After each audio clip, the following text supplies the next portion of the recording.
Okay, alright. Welcome back to my YouTube channel, Mandis Vlog. Nako, malungkot na balita ito mga kaibigan.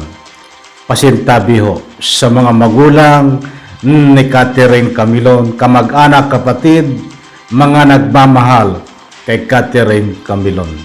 Nakakaawa ang sinapit ni Catherine Camilon, wala na pong buhay.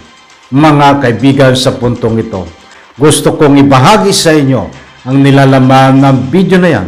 Naku po, magugulat kayo. Catherine Camilon diretsahan, inamin, nawala na pong buhay. Mga kaibigan, laman ng video na yan ang ating tatalakayin. Kung bago pa lang po kayo sa aking maliit pa na YouTube channel, inaanyayahan ko po kayo, please subscribe. Sabay-sabay po nating i-like ang video na ito kung nagustuhan nyo po. Ako'y muling nakikiusap mga kaibigan, kung pwede lang, patapusin po nating panuorin ang kabuuan ng vlog na ito. At nang sa ganon, lubos po nating maunawan. Heto na, samahan nyo po ako mga kaibigan, panuorin po natin. Pagkatapos nating mapanood, magbibigay po tayo ng kaunting punto de vista, public opinion na naaayon ho sa ruling ng video na pinanood po natin. Samahan niyo po akong panoorin.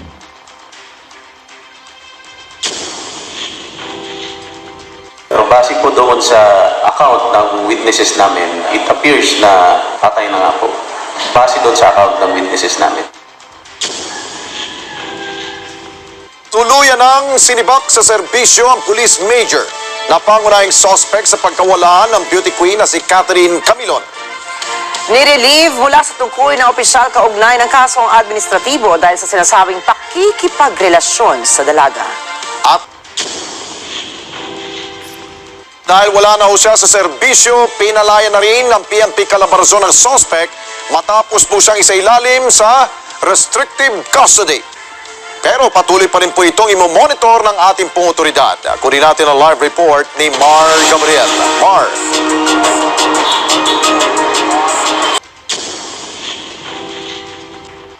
Alex, kasunod nga ng pagkakaalis sa police service, tuluyan na ring pinalaya ng PNP Calabarzon sa restrictive custody itong si Police Major Alan De Castro.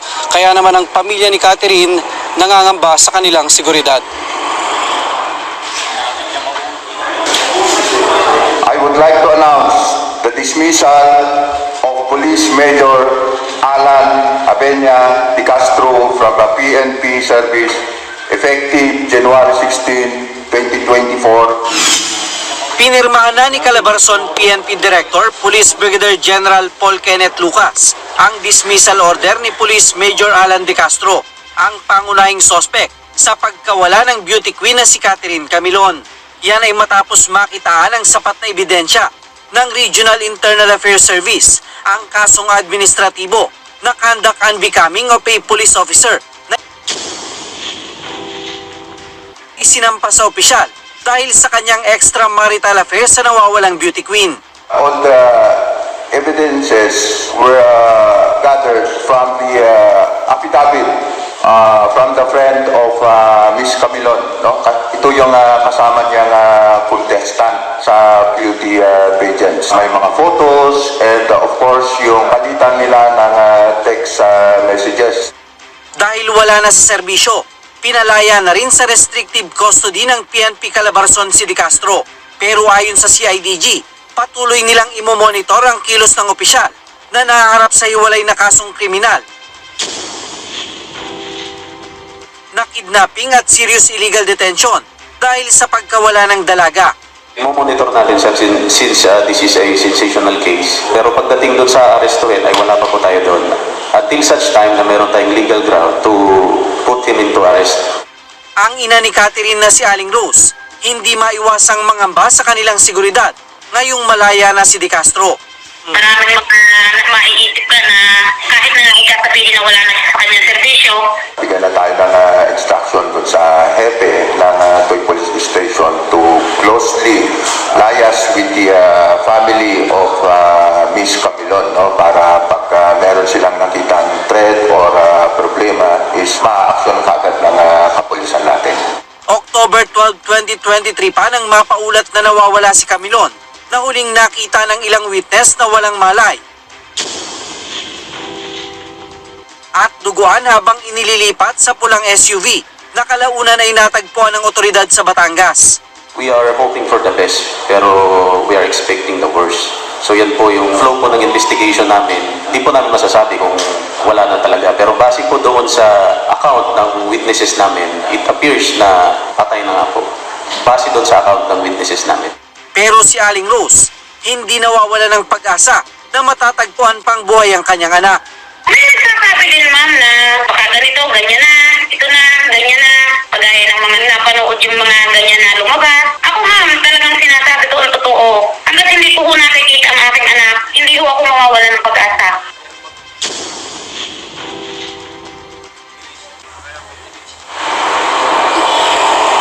Alex, ayon sa abogado ni Major De Castro na si Attorney Ferdinand Benitez ay mag-aapila sila sa PNP dahil nga dito sa pagkakaalis sa serbisyo ng kanyang kliyente. Naniniwala itong si Attorney Benitez na hindi sapat yung mga larawan at yung palitan ng mensahe ni Catherine at ni Major De Castro para patunayan yung kanilang extramarital affairs. Alex? Okay, Mar, nagulat ako sa sinabi ng isang opisyal ng PNP doon dyan sa Region 4A na may nagsabi na wala nang patay na tong si Catherine. Yun nga, Alex, at kaya nga hinayaan natin na manggaling sa kanya mismo yung statement na yan. No? Accordingly noon ay hindi binabanggit na may mga witness na nagsasabi na patay na. Ang sinasabi noon ng CIDG ay according dito sa mga witness, ang nakita lang nila ay ang walang malay at dugo ang si Catherine na inililipat doon sa kulay pulang SUV. At pero sa kabila niya, ang sabi nga ng CIDG, ang nag-expect pa rin sila, bagaman nag-expect sila ng worst dito sa kaso na ito, ay they are hoping for best na matatagpuan na buhay itong si Catherine Camilon, bagaman na ilang buwan na nga mula nung mapaulat na siya ay nawawala. At Mark, bagamat nakalaya na itong si Major De Castro, tinanggal na rin ba siya ng mga service firearm niya? Wala na itong mga baril? Alex, nung isailalim siya sa restrictive custody ng PNP, pinasurrender na yung mga service firearm nitong si Major De Castro. Actually, wala na siyang matatanggap na mga benepisyo sa PNP dahil nga dismiss na siya. At ngayong Lunes, Alex, nakatakdang isagawa yung pagpapatuloy ng preliminary investigation ng Batangas Prosecutor's Office kaugnay naman nung kasong kriminal nitong si Major De Castro na 3 beses niya na hindi sinisipot. Oo, mapag-usapan nga natin itong kaso niya na kriminal. Di ba ang driver niya mismo ang nagturo sa kanya na may kinalaman siya dito sa pagkawala ni Camilon?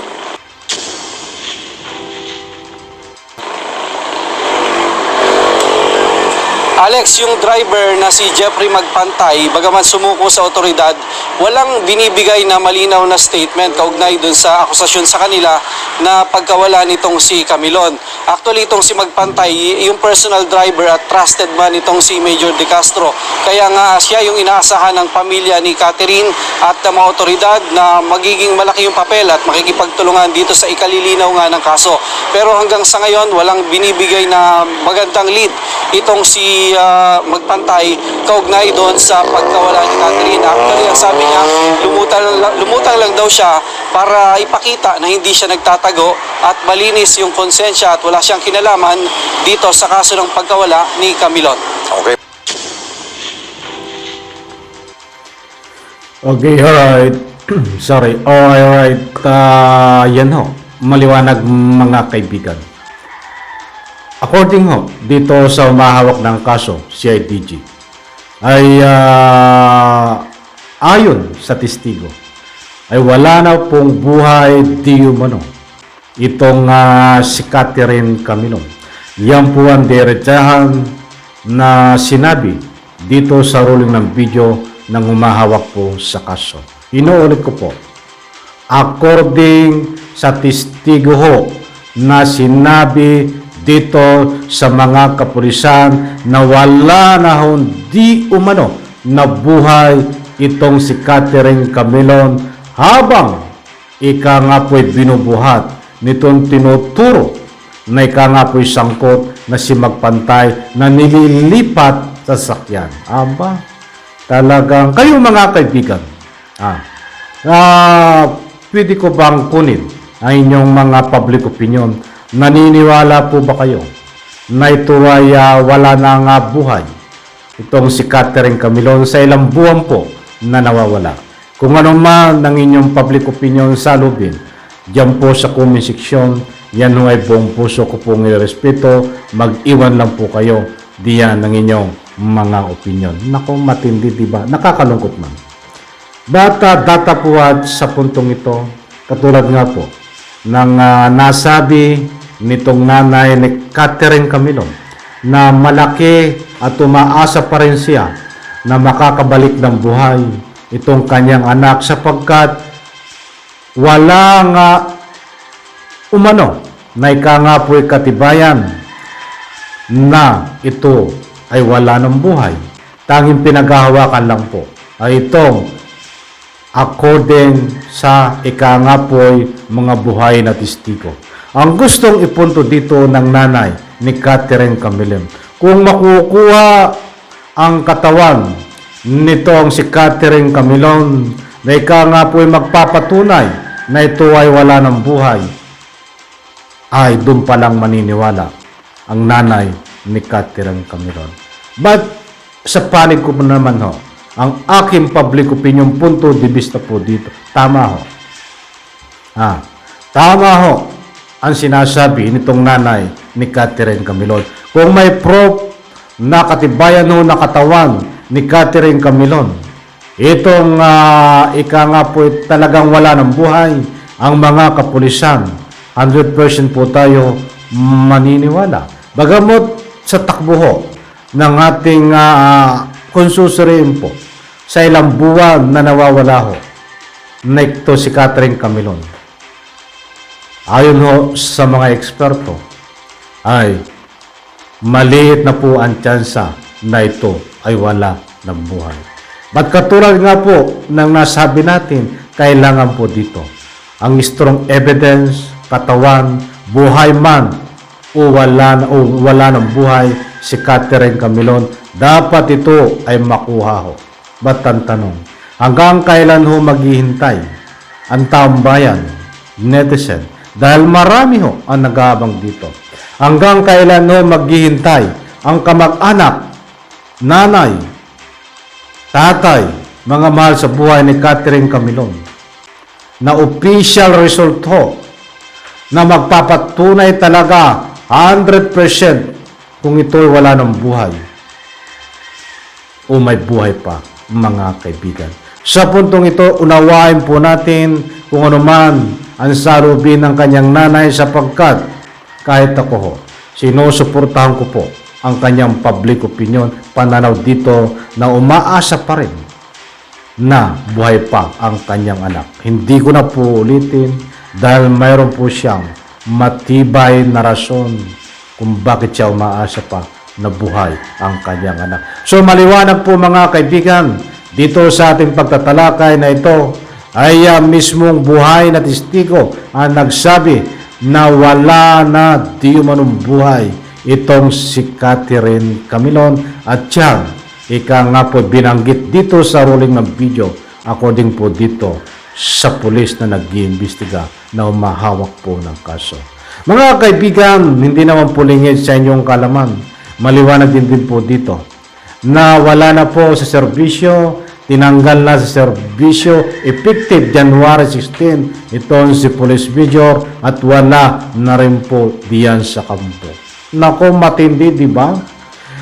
Ilang buwan o na ika nga po pinagdidibatihan ito sa social media na kung buhay pa o wala ng buhay itong si Catherine Camilon. Sa mahigit ilang buwan ho ay tikom ang bibig ho ng ating kapulisan na wala po silang nababanggit na ika nga po kung ito ay buhay pa o wala ng buhay. Ang tanging pinapangako na lang po sa taong bayan itong mga nag-iimbestiga ay gagawin po nila makakaya at patuloy ang pag-iimbestiga. But minsan, hindi po nila nasabi before na ito ay wala ng buhay. But ang nakakapagtaka po ngayon, mga kaibigan, pansinin nyo po, timing na timing ho. Pinalabas lang ng kampo. Pinalabas lang ng kampo itong dating police major na si De Castro. At timing din ho, sabay naman nag-press conference at sinabi na wala na pong buhay ito pong si Catherine Camilon.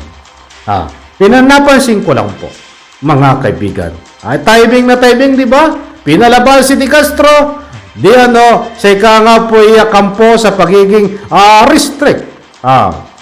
Sabay naman, kinabukasan, ito naman, pinatunayan nila na ika nga po wala na daw pong buhay si Catherine Camilon. Isang public opinion, punto de vista na nagbabase po tayo sa rolling ng video, mga kaibigan. Abangan po mamaya muli ang latest update kay Catherine Camilon sapagkat ito si Magpantay ay hindi pa po nagsasalita ng buong katotohanan kung ano man ang ika nga po stand niya dito sa kaso. Aamin ba ito na di umano ay sangkot siya? O ilalaglag ito si police major? Yan po ang inihintay ng taong bayan. Siyempre, kahit ako ay hinihintay din po yan at nang sa ganun po, magkaroon po ng linaw ang kaso na ito. Maraming salamat. Pagpalain po tayo lahat. Sabay-sabay po natin i-like ang video na ito. Bye-bye, palakpakan.